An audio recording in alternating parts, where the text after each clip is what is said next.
Avant le début des hostilités entre le Hamas et Israël, la Turquie s'apprêtait à normaliser pleinement ses relations avec Israël.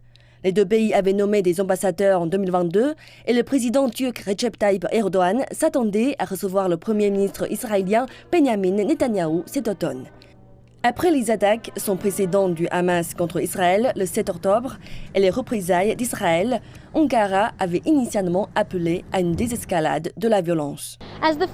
Alors que les combats s'intensifiaient, Ankara a proposé d'établir un système de garants pour aider à résoudre le conflit israélo-palestinien, la Turquie étant l'un des États garants en raison de sa capacité de dialoguer à la fois avec le Hamas et le gouvernement israélien. Mais le 25 octobre, le président turc a fait la déclaration suivante sur le Hamas qui, selon certains analystes, a modifié la position d'Ankara.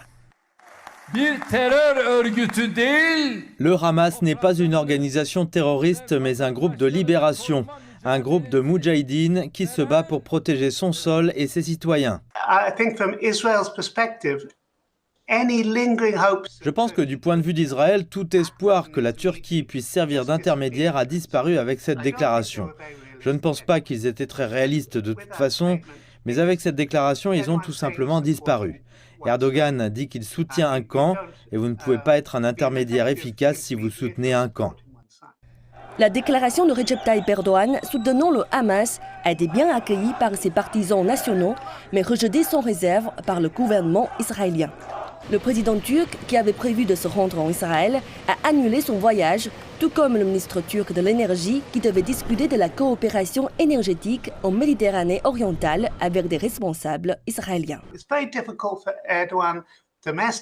Il est très difficile pour Erdogan de faire avancer un rapprochement avec Israël alors qu'Israël bombarde Gaza.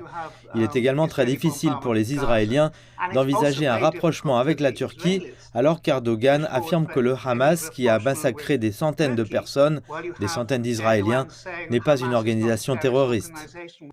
Depuis que la violence a éclaté, de nombreuses manifestations pro-palestiniennes ont eu lieu dans toute la Turquie, notamment devant les consulats israéliens et américains à Istanbul.